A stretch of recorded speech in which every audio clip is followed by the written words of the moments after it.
Il était une fois, Tom Holland était surtout connu pour avoir joué dans la version théâtrale de Billy Elliot et dans le film catastrophe de 2012 The Impossible. Tout a changé quand l'acteur britannique a incarné Spider-Man dans Captain America, Civil War et a affronté Steve Rogers. Salut tout le monde! Les fans de Marvel du monde entier ont trouvé que Tom Holland était absolument génial dans le rôle de Peter Parker et ils étaient aussi d'accord pour dire qu'il avait l'air super musclé dans la peau du tisseur de toile préféré de tous. Il a peut-être rendu certains collègues jaloux tant il était apprécié dans le film.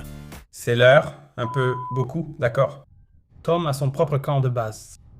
Il a comme une sorte d'entourage. C'est quelque chose, mec, c'est beaucoup à gérer.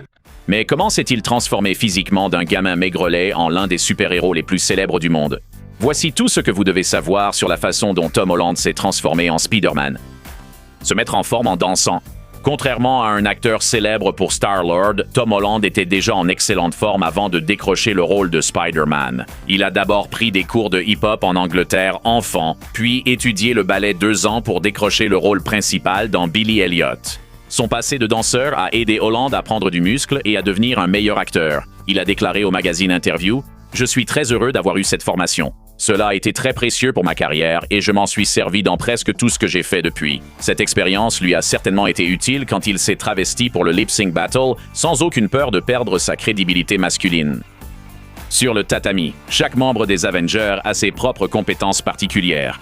Iron Man vole et tire des rayons, Black Widow fait des arts martiaux, Spider-Man grimpe au mur, fait des acrobaties et fait passer les médaillés d'or olympiques pour des vieillards. Peter Parker doit ses talents d'acrobate à la morsure d'une araignée radioactive. Tom Holland, quant à lui, a acquis ses capacités de gymnaste grâce à des années de travail acharné, de dévouement et en risquant sa peau. Il associe ses débuts en gymnastique à son expérience sur scène dans Billy Elliot, comme pour sa carrière de danseur. Ils m'ont formé à la gymnastique pendant que je faisais ce spectacle et c'est quelque chose que j'ai continué jusqu'à la fin du spectacle et pour mes auditions pour Spider-Man. Holland pratique aussi le freerunning, une variante du parcours axée sur la créativité. En d'autres termes, cela implique de nombreuses acrobaties, dont certaines dangereuses. Holland a confié à Metro « Mes potes et moi, on fait du freerunning tout le temps. J'ai sans doute sauté 4 mètres sur l'herbe et 2 mètres entre des bâtiments. » Outre le fait de le rendre agile et souple, essentiel pour incarner Spider-Man, les capacités gymniques de Holland l'ont peut-être aidé à obtenir le rôle dès le début. Lors de l'audition, il a transformé un simple essai caméra en une démonstration impressionnante de ses talents d'acrobate. Et j'ai essentiellement fait une sorte de saut périlleux dans le cadre, puis un saut périlleux hors du cadre. J'avais besoin qu'il sache que j'ai des capacités en gymnastique et tout ça. Étant donné que Tom Holland est le gars qui porte actuellement le costume de Spider-Man, on dirait que ses compétences acrobatiques ont porté leurs fruits. Enfin, c'est parti. On change un peu les choses. Tom Holland a aussi adopté l'entraînement en circuit pour obtenir la carrure de Spider-Man. Cet exercice controversé implique de porter un masque d'altitude et d'enchaîner plusieurs séries de mouvements, comme des burpees ou des flexions de biceps, sans presque aucune pause entre chaque station. Et ce n'est pas le seul exercice expérimental qu'il a essayé. Il a aussi testé la stimulation musculaire électronique en cours de route. On te pose des électrodes sur le corps qui t'envoient des décharges électriques pendant l'entraînement.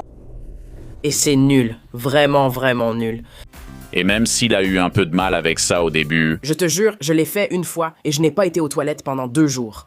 Depuis, il a réessayé, en espérant que les conséquences soient moins gênantes. Frapper fort. Si tu veux devenir un Avenger, tôt ou tard, tu devras te battre contre des méchants. Heureusement, Holland est passionné de sport de combat. Non seulement il est fan de MMA et assiste à des événements de l'UFC, mais il passe aussi pas mal de temps à la salle de sport pour apprendre tout ce qu'il peut sur le noble art. Holland sait très bien ce qu'il fait en mettant des gants. Je suis bluffé, peut-être lui aussi. Quand il ne s'acharne pas sur les sacs de frappe, Holland fait aussi toutes les autres activités possibles à la salle, y compris des tractions, des élévations latérales et même emprunter le marteau de Thor pour taper sur d'énormes pneus. Donc, l'un des éléments les plus efficaces de son programme d'entraînement, c'est sans doute la régularité avec laquelle il va à la salle tout en variant ses routines.